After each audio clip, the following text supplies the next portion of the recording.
नमस्कार दोस्तों, मैं विवेक आप लोगों के साथ जुड़ रहा हूँ इस हिंदी साहित्य नेट जेआरएफ सिलसिले में। जैसा कि आपको पता है कि 16 जून को इसका एग्ज़ाम होने वाला है और हमारी जो तैयारी है ऑलमोस्ट कंप्लीट हो चुकी है, लेकिन हम लास्ट मिनट या लास्ट टाइम पे जो लास्ट मंथ का रिवीजन होता है उसको हम नहीं कर पाते खुद से। तो इसमें मैं उन तथ्यों को लेके आया हूँ जो कि एग्ज़ाम पॉइंट ऑफ व्यू से, मतलब एग्ज़ाम में जो क्वेश्चन बनते हैं, जिनसे क्वेश्चन बनते हैं उन्हीं को मैं आपके समक्ष लेके आया हूं और उनसे मतलब पूछे गए हैं सवाल और उनसे क्वेश्चन पहले भी बन रखे हैं। तो उन्हीं तथ्यों को आपके लिए एग्जाम पॉइंट ऑफ व्यू से लेके आया हूं जो कि आपके लिए बहुत ही ज़्यादा हेल्पफुल होने वाले हैं। तो चलिए आज हम बात करेंगे, चर्चा करेंगे उपन्यास पे, और उपन्यास के जितने भी तथ्य हैं और अन्य तथ्य हैं उन सभी को देखेंगे और एग्जाम में कौन से तथ्य हमारे लिए कम महत्वपूर्ण हो जाए इन सभी चीज़ों को भी हम ध्यान से देखेंगे। तो चलिए बिना देर किए हम इसको शुरू करते हैं। उससे पहले एक चीज़ जान लीजिए, अगर आपको इसकी पीडीएफ चाहिए, जितने भी क्लासेस हुई है उसकी पीडीएफ चाहिए, तो डिस्क्रिप्शन में टेलीग्राम का लिंक होगा, आप वहां से जाके जुड़िए और अपने दोस्तों को भी जो तैयारी कर रहे हैं उनको भी वहां पे लाइए। क्योंकि वहां पे जितने भी पीडीएफ्स मैंने उपलब्ध करवाए हैं शायद ही आपको इंटरनेट पे मिलेगा ढूंढने पे भी, और फ्री ऑफ कॉस्ट सारी पीडीएफ्स है, तो आप वहां से देख सकते हैं और अपने एग्जाम की जो तैयारी है उसको और भी बेटर कर सकते हैं। और साहित्य गुरु चैनल को सब्सक्राइब कर लीजिए। अगर आपको कंटेंट अच्छा लगे तो लाइक, सब्सक्राइब, कमेंट जरूर किया कीजिए। इससे क्या है, इससे जो चैनल की रीच है वो बढ़ती है और लोगों तक जो अच्छी चीज़ें हैं पहुंच पाती है। तो आपका ये मतलब एक तरह से हेल्प होगी अगर आप कमेंट और लाइक करेंगे तो। और जो भी सुझाव है कमेंट में दे सकते हैं, और जिस भी टॉपिक पे आपको वीडियो चाहिए उस टॉपिक का नाम लिख दीजिए।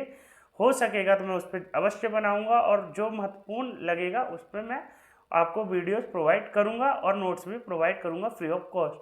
तो चलिए बिना देर किए अब इसको शुरू करते हैं और उपन्यास के बहुत सारे तथ्यों को देखते हैं।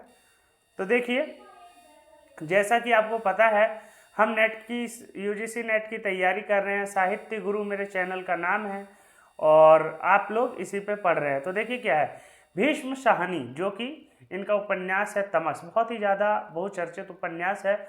1975 में इनको तमस के लिए साहित्य अकादमी पुरस्कार से भी नवाजा गया है। देखिए, भीष्म शाहनी 1915 से 2003 ईस्वी इनका जीवन काल रहा और इनका जो उपन्यास है वो ये है झरोखे 1967 ईस्वी की है, कड़िया 1970 ईस्वी की है, बसंती 1980 ईस्वी की है, और मैया दास की माड़ी 1988 ईस्वी की इसकी इनकी रचना है। वहीं देखिए नीलू नीलिमा नीलोफर 2000 ईस्वी की रचना है। जय हिंद की सेना 2010 ईस्वी की इनकी रचना है। वहीं देखिए भीष्म शाहनी को तमस उपन्यास के लिए 1975 में साहित्य अकादमी पुरस्कार मिला, जैसा कि मैंने आपको शुरू में बताया।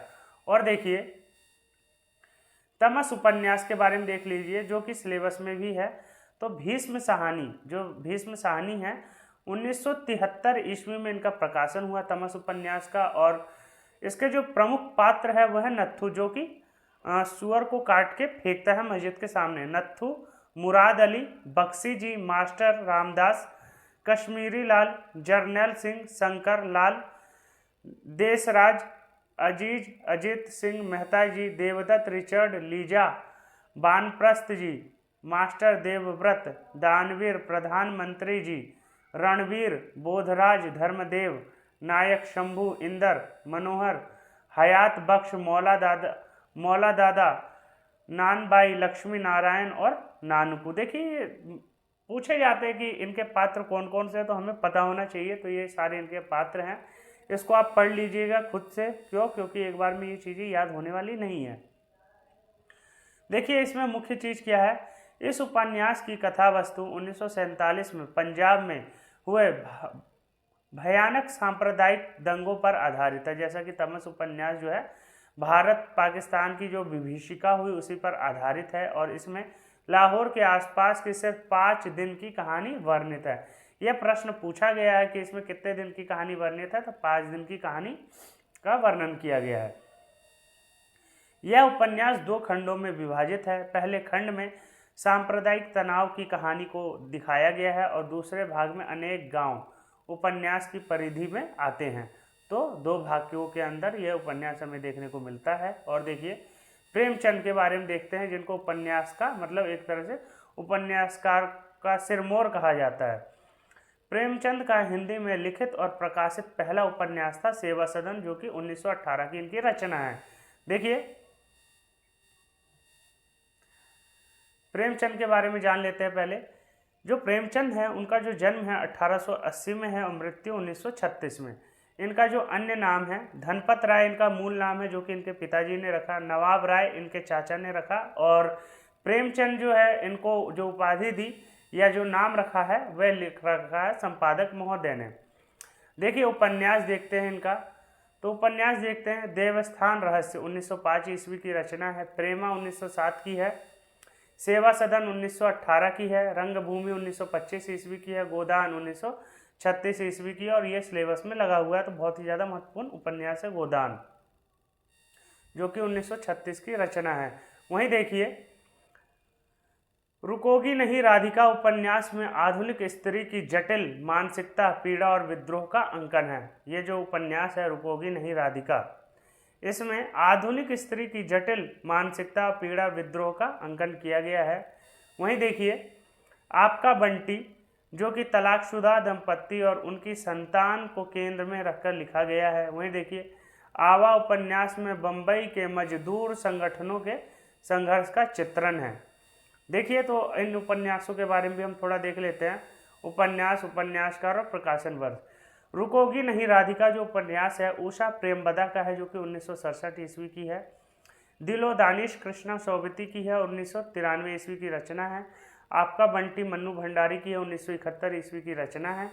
और आवा जो है चित्रा मुदगल की रचना है, 2000 ईस्वी की। और कंठ गुलाब मृदुला गर्ग की रचना है, 1996 ईस्वी की। और देखिए उषा प्रेमबदा जो है इनका जो जन्म है 1931 ईस्वी में हुआ है। और इनका 55 खंबे लाल दीवार जो उपन्यास है 1961 ईस्वी की रचना है। शेष यात्रा 1984 ईस्वी की है। अंतरवर्षी 2000 ईस्वी की है। अल्प विराम 2020 ईस्वी की इनकी रचना है। कृष्णा सौबती का जो जन्म है 1925 से 2019 तक इनका जीवन काल रहा है। और इनके उपन्यासों में है मित्रों मरजानिया 1967 ईस्वी की है। सूरजमुखी अंधेरे की 1972 ईस्वी की है। जिंदगी नामा 1979 ईस्वी की है। समय सरगम 2000 ईस्वी की है। और चन्ना 2019 ईस्वी की इनकी रचना है। वहीं देखिए मन्नू भंडारी, जिनका जन्म 1931 में हुआ और मृत्यु 2021 में हुई हाल फिलहाल में। तो इनका जो उपन्यास है महाभोज 1979 ईस्वी का उपन्यास है। और इन्होंने महाभोज जो है नाटक के रूप में भी इसको परिवर्तित कर दिया है। स्वामी इनका उपन्यास है 2003 ईस्वी की। महाभोज और स्वामी। महाभोज जो कि पूछा जाता है, बहुत ही ज़्यादा बहुचर्चित उपन्यास है और ये पूछा जाता है। देखिए चित्रा मुदगल के बारे में देखते हैं, जिनका जन्म 1944 ईस्वी में हुआ। और इनका जो उपन्यास है एक जमीन अपनी 1990 ईस्वी की। गिल्ली गुड्डू 2002 ईस्वी की। पोस्ट बॉक्स नंबर 203 नाला सोपान 2016 ईस्वी की इनकी रचना है। वहीं देखिए मृदुला गर्ग 1938 ईस्वी में इनका जन्म हुआ। उसके हिस्से की धूप 1975 ईस्वी की इनका रचना है। वंशज 1976 ईस्वी की रचना है। चित कोबरा 1979 ईस्वी की रचना है। अनित्य 1980 ईस्वी की रचना है। और मिलजुल मन 2009 ईस्वी की रचना है। वसु का कुटुंब 2016 ईस्वी की इनकी रचना है। और देखिए दिलो दानिश दिल्ली की पृष्ठभूमि पर लिखित उपन्यास है। जो दिलो दानिश है यह उषा प्रेमबदा की रचना है। और जो रचना है इसमें परिवेश जो है दिल्ली का परिवेश है। इसमें विवाहेतर संतान और उसकी स्वीकृति के प्रश्न को उठाया गया। मतलब जो विवाह के बाद होने वाली संतान है उसके प्रश्न को उठाया गया कि ये जो पुत्र है किसका है। कंठ गुलाब में पितृसत्ता में नारी के शोषण एवं मुक्ति संघर्ष की कथा है। और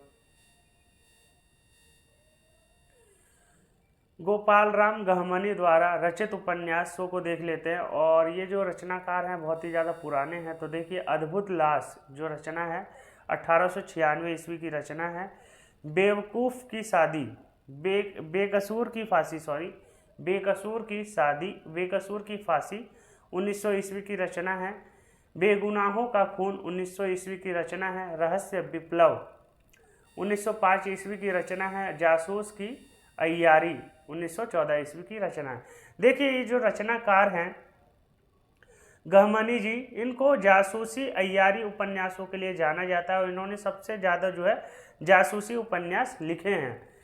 तो देखिए गोपाल राम गहमनी के अन्य उपन्यासों को भी देख लेते हैं। गुप्तचर 1899 ईस्वी की रचना है। सरकटी लाश 1900 ईस्वी की रचना है। खूनी कौन 1900 ईस्वी की रचना है। डबल जासूस 1900 ईस्वी की रचना है। माल गोदाम में चोरी 1901 ईस्वी की रचना है। वहीं देखिए जासूस की चोरी 1902 ईस्वी की रचना है। जासूस चक्कर में 1906 ईस्वी की रचना है। किले में खून 1910 ईस्वी की रचना है। जासूस की डायरी 1912 ईस्वी की रचना है। जासूस की अय्यारी 1914 ईस्वी की रचना है। और गाड़ी में लाश 1920 ईस्वी की रचना है। तो ये जो रचनाएं हैं इनकी रचनाएं हैं और सारी सारी जासूसी है, अय्यारी भरी रचनाएं हमें देखने को मिलती है। देखिए गोपाल राम गहमनी के अन्य उपन्यास ये हमने देख लिए, ये द्वारा आ गया है तो इसको हम स्क्रिप्ट करेंगे और आगे बढ़ेंगे। और देखिए गोपाल राम गहमनी को हिंदी में जासूसी उपन्यासों का प्रवर्तक माना जाता है। उन्होंने 200 के आसपास जासूसी उपन्यास लिखे हैं और गोपाल राम गहमनी को हिंदी का कानन डायल, अंग्रेजी के जासूसी उपन्यासकार कहा जाता है। देखिए लाइट चली गई है, आ गई लाइट। तो गोपाल राम गहमनी को हिंदी का कानन डायल, अंग्रेजी के जासूसी उपन्यासकार कहा जाता है। और देखिए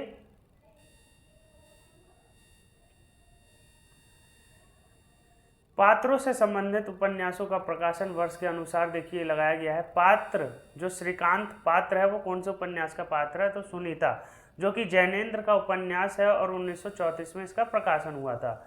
वहीं देखिए पात्र ओंकारनाथ, जैसा कि आपको पता होगा प्रेमचंद की रचना गोदान से लिया गया है और इसका प्रकाशन जो है 1936 ईस्वी में हुआ था। शारदा, जैसा कि आपको पता होगा कि अज्ञेय की रचना शेखर एक जीवनी, जो कि 1940 की रचना है, उससे लिया गया है और 1940 में इसका प्रकाशन हुआ था। और देखिए बाणभट्ट की आत्मकथा महामाया, जो पात्र है वह बाणभट्ट की आत्मकथा से ली गई है। हजारी प्रसाद द्विवेदी द्वारा रचित उपन्यास है 1946 का। और पात्र ओंकारनाथ जो हैं गोदान के जो पात्र हैं और प्रेमचंद द्वारा रचित यह रचना है 1936 ईस्वी में इसका प्रकाशन हुआ था।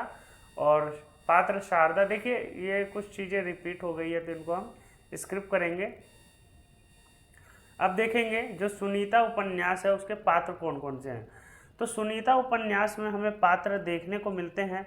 सुनीता खुद है, श्रीकांत है, हरि प्रसन्न और सत्या, ये पात्र हमें देखने को मिल रहे हैं। गोदान उपन्यास के पात्र हम देखते हैं। ग्रामीण पात्र हैं, होरी है, गोबर है, धनिया है, झुनिया है, माता दीन दाता दीन, माता दीन, नोखेराम, झिंगुरी सिंह, सिलिया, रूपा, सोना, हीरा, भोला और गोबर, ये सारे के सारे जो हैं ये ग्रामीण पात्र हैं। और नगरीय पात्र अगर हम देखें तो ओंकारनाथ, जो कि संपादक हैं, श्याम बिहारी, खन्ना मेहता, मिर्जा, मालती, राय साहब और अमरपाल सिंह, ये सारे के सारे जो पात्र हैं शहरी पात्र के अंतर्गत आते हैं।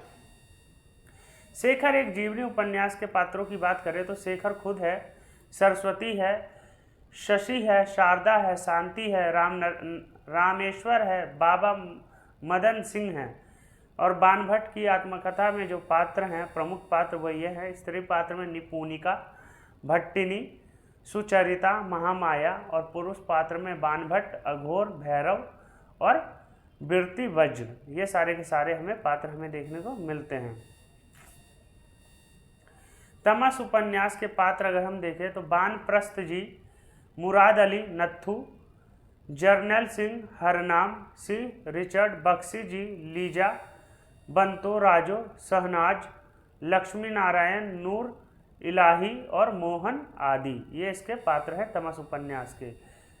और देखिए सुनीता उपन्यास में श्रीकांत, सुनीता एवं हरिप्रसाद के मनोभावों का विश्लेषण किया गया है। जो सुनीता उपन्यास है जैनेन्द्र का, इसमें जो स्त्री है सुनीता और हरिप्रसाद जो कि पुरुष पात्र है उसके मन के भाव का विश्लेषण किया गया है।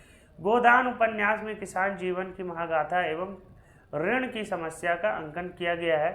और शेखर एक जीवनी उपन्यास में जो नायक है शेखर, उसके किशोर अवस्था का विश्लेषण किया गया कि जो वो किशोर अवस्था में है तो उसके अंदर कौन कौन से भाव आते हैं।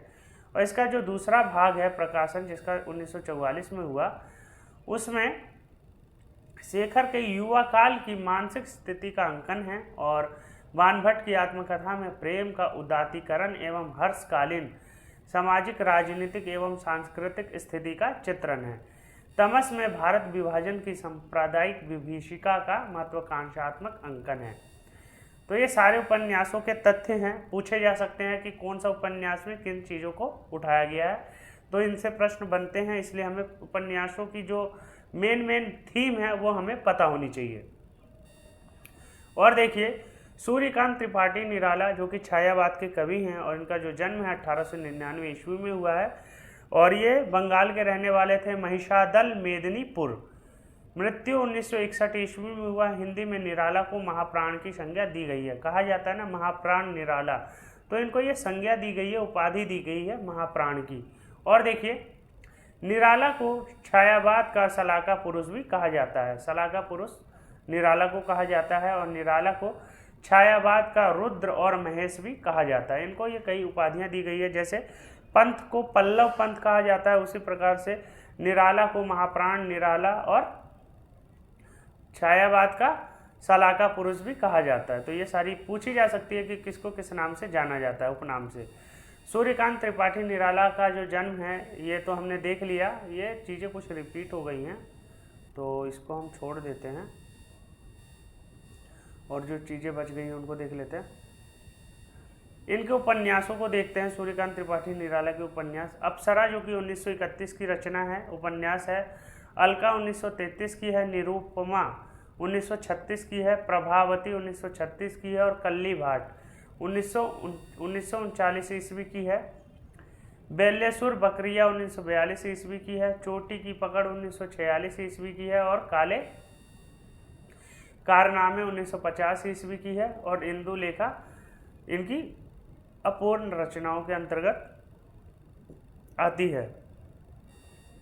तो देखिए, ये सारी रचनाएं जो हैं बहुत ही ज़्यादा महत्वपूर्ण हैं। इनसे पूछा जा सकता है या इनका ऐसे आ सकता है कि मतलब क्रम में लगाने के वाले प्रश्न इनसे बनाए जाते हैं और अक्सर बनते आए हैं, तो इनके बारे में हमें पता होना चाहिए। ये रचनाएं हमें याद होनी चाहिए, तो आप याद कर लेना। पीडीएफ आपके साथ शेयर होगी तो आप पीडीएफ से पढ़ सकते हैं। सूर्यकांत त्रिपाठी निराला कृत अप्सरा में एक अभिजात कुलीन युवक का एक वैश्या की पुत्री के साथ प्रेम संबंध तथा उनके विवाह चित्रण हुआ है। अलका उपन्यास में निराला ने अवध क्षेत्र के किसानों की अभावग्रस्त तथा दैनिक स्थिति का चित्रण किया है। निरूपमा में निराला ने अपने समय के आर्थिक एवं वैचारिक रूप से पिछड़े रूढ़िग्रस्त संस्कारों में जकड़े ग्रामीण समाज का चित्रण किया है। प्रभावती उपन्यास को स्वयं निराला ने ऐतिहासिक रोमान की संज्ञा दी है। तो ये सारे उपन्यास हमें देखने को मिलते हैं। और देखिए, उपन्यास और उपन्यासकार और प्रकाशन वर्ष, जो महत्वपूर्ण उपन्यास हैं उनको भी हम देख लेते हैं। दीर्घ तपा जो कि फणीश्वर नाथ रेणु का उपन्यास है, 1964 में इसका प्रकाशन हुआ है। रथ के पहिए देवेंद्र सत्यार्थी की रचना है, 1950 की रचना है। लोक परलोक उदय शंकर भट्ट की रचना है और 2002 ईस्वी में इसका प्रकाशन हुआ। राम का सफ़र रामदरस मिश्र की रचना है और देखिए इसका प्रकाशन वर्ष नहीं दे रखा है, तो हो सकेगा तो मैं आपके लिए आगे ले आऊँगा। फणीश्वर नाथ रेणु जो हैं, इनका जो जन्म है बिहार में पूर्णिया जिले में हुआ है और 1921 में, देखिए फणीश्वर नाथ रेणु 4 मार्च 1921 औराही हिंगला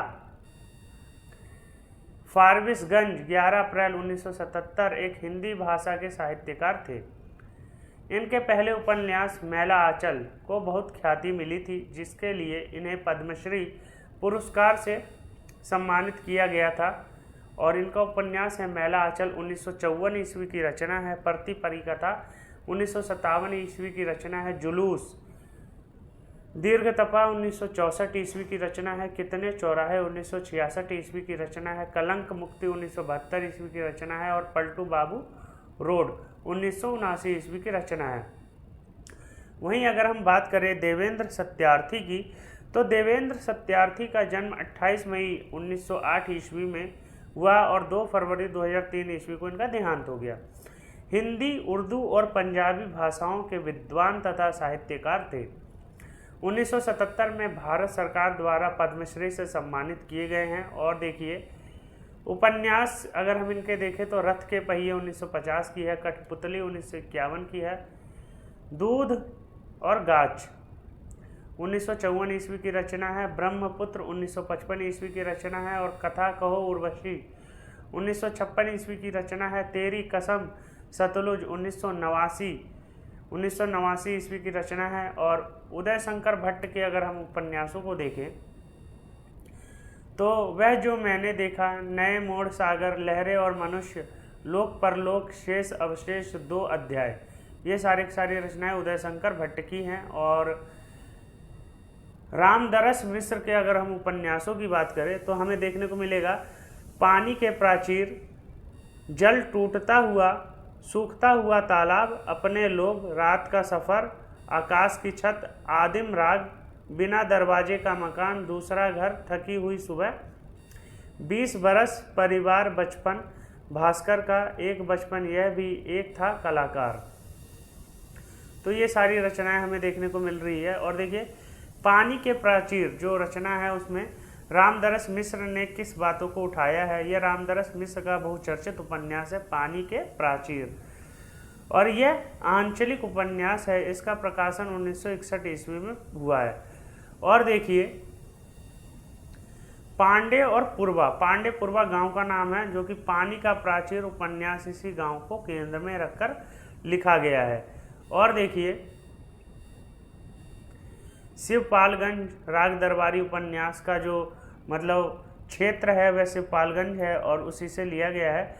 तो श्रीलाल शुक्ल के उपन्यास राग दरबारी में चित्रण हुआ है। और गंगोली जो है, गंगोली गांव राही मासूम रजा के उपन्यास आधा गांव से चित्रित किया गया है, लिया गया है। और मैरीगंज 1954 का उपन्यास जो फणीश्वरनाथ रेणु का उपन्यास है मैला अचल, उस गांव का नाम है मैरीगंज, जो कि पूर्णिया जिले के अंतर्गत आता है। वहीं देखिए गोदान उपन्यास प्रेमचंद द्वारा 1936 में लिखा गया। इसे प्रेमचंद का आखिरी उपन्यास माना जाता है। गोदान ग्राम्य जीवन और कृषि संस्कृति का महाकाव्य माना जाता है। वहीं देखिए प्रेमचंद का जो जन्म है 1880 और 1936 में इनकी मृत्यु हो गई। प्रेमचंद हिंदी और उर्दू में सर्वाधिक ख्याति प्राप्त लोकप्रिय उपन्यासकार, कहानीकार एवं विचारक थे। प्रमुख रचनाएं इनकी हमने देखा, प्रेमाश्रम 1922 ईस्वी की है, रंगभूमि 1925 ईस्वी की रचना है, निर्मला 1925 की है, और कायाकल्प 1927 की है, और गबन जो है 1928 की है, कर्मभूमि 1932 की है। मंगलसूत्र इनका अपूर्व उपन्यास है जो कि गोदान के बाद लिख रहे थे, इसको पूर्ण नहीं कर पाए थे, इनकी मृत्यु हो गई थी। और देखिए तमस भीष्म साहनी का सबसे प्रसिद्ध उपन्यास है, इसका प्रकाशन 1973 ईस्वी में हुआ था। देखिए कुछ पॉइंट जो है रिपीट इसलिए हुए हैं क्योंकि वो बहुत ज़्यादा इंपॉर्टेंट हैं और उनसे जो प्रश्न है कई बार बन चुके हैं, तो उन पॉइंट्स को मैं रिपीट द्वारा लेके आया हूँ और वह महत्वपूर्ण पॉइंट्स जो हैं मैं लेके आया हूँ आपकी आवश्यकता के अनुसार, ताकि वो पॉइंट्स याद हो जाएं। तो भीष्म साहनी इनका जो जन्म है 1915 ईस्वी में हुआ, 2003 ईस्वी में इनका देहांत हो गया। हिंदी के प्रसिद्ध लेखक थे, इन्हें हिंदी साहित्य में प्रेमचंद की परंपरा का अग्रणी लेखक माना जाता है। भीष्म साहनी मानवीय मूल्यों के सदैव हिमायती रहे। प्रमुख रचनाएं इनकी हमने देखी थी, हानूस 1977 की है, माधवी 1984 की है, कबीरा खड़ा बाजार में 1985 ईस्वी की रचना है, मुआवजे 1993 ईस्वी की रचना है, बलराज माय ब्रदर और गुलेल का खेल आदि इनकी रचनाएं हमें देखने को मिलती है। तो ये सारी महत्वपूर्ण रचनाएं हैं जो कि यूजीसी के एग्ज़ाम में पहले भी पूछी जा चुकी हैं कई वर्षों में, और अब भी पूछे जाने की उतनी ही आशंका है, ये संभावना है जितना पहले के एग्ज़ाम में आई हुई है, और इन्हीं से प्रश्न जो है बनाए जाएंगे। तो आपको सारे महत्वपूर्ण तथ्य दिए जा रहे हैं इस वीडियो के माध्यम से, और हर यूनिट का एक सेपरेट वीडियो आ रहा है और उसमें जो ऑल यूनिट्स को भी कवर किया जा रहा है। तो आप अगर इसको भी देख लेंगे तो आपका जो यूजीसी नेट का एग्ज़ाम है, आप उसको क्वालिफाई करने के लिए 80% मतलब इसी चैनल से आप तैयार कर सकते हैं अपने उसको, और बहुत सारी चीज़ें जो हैं आपको नई नई बातें भी जानने को मिलेगी। तो मुझे आशा है आप लोगों को ये वीडियो बहुत पसंद आई होगी और आपको बहुत ही ज़्यादा हेल्पफुल लगेगी, और आपको बहुत ही ज़्यादा हेल्प भी करेगी ये वीडियो। और आपको जो नोट्स मिलेंगे मेरे टेलीग्राम चैनल पे, वहाँ पे जितना कंटेंट मैंने प्रोवाइड किया है वो बहुत ही सफिशेंट है। अगर आप उतने मटेरियल को पढ़ लेते हैं तो आपके लिए बहुत ही ज़्यादा यूज़फुल होने वाला है। देखिए, चीज़ों को ज़्यादा पढ़ना ज़रूरी नहीं है, रिवीजन ज़्यादा ज़रूरी है। इस वक्त जो भी आपके पास 1.25 महीने का वक्त है उसको सदुपयोग कीजिए और उसको मतलब रगड़ दीजिए आप खुद को, ताकि आप आपका जो रिज़ल्ट हो इसी बार हो जाए। तो आप लोगों के जुड़ने के लिए धन्यवाद, और आपको अगर कोई राय देनी हो तो कमेंट करके दे सकते हैं, और लाइक और सब्सक्राइब ज़रूर कीजिए, और टेलीग्राम चैनल को सब्सक्राइब कर लीजिए ताकि आपको नई वीडियोस तुरंत ही मिल जाए। तो आज के लिए इतना ही, धन्यवाद, और फिर मिलते हैं अगले क्रम में नए यूनिट के साथ, नए प्रश्न और नए उत्तरों के साथ। धन्यवाद।